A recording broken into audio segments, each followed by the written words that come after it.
MTV est parti à la rencontre des Spirou Dancers, les danseuses officielles du Spirou Basket Club de Charleroi.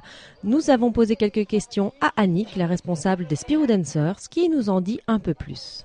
Le groupe des Coca-Cola Dancers, s'est créé il y a 14 ans d'ici.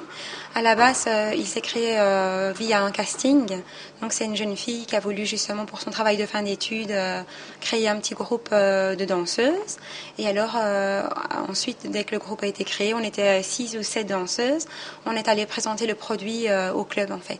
On se sert des erreurs entre guillemets de chaque année pour justement pallier à ça. Donc on rajoute des accessoires et puis les filles attrapent un niveau assez conséquent en danse. Justement une capacité d'adaptation, ça c'est super important. Il faut savoir qu'on n'a pas toujours le terrain donc pour s'entraîner. On doit aussi s'entraîner dans des salles un peu plus petites. Donc évidemment les repères ne sont plus là. Et alors, je vous dis, le niveau est là et on peut créer une chorégraphie à l'entraînement et la sortir pour le match suivant.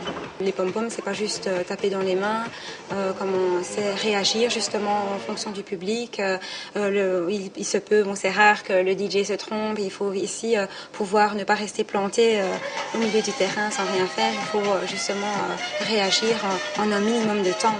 Et en fait, danser sur commande, c'est pas donné à tout le monde en fait.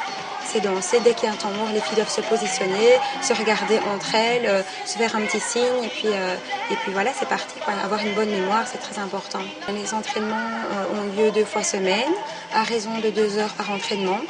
Donc, les filles, évidemment, il faut savoir qu'elles sont scolarisées. Donc, on a justement que ces 2 plages horaires-là pour se retrouver et confectionner des chorégraphies.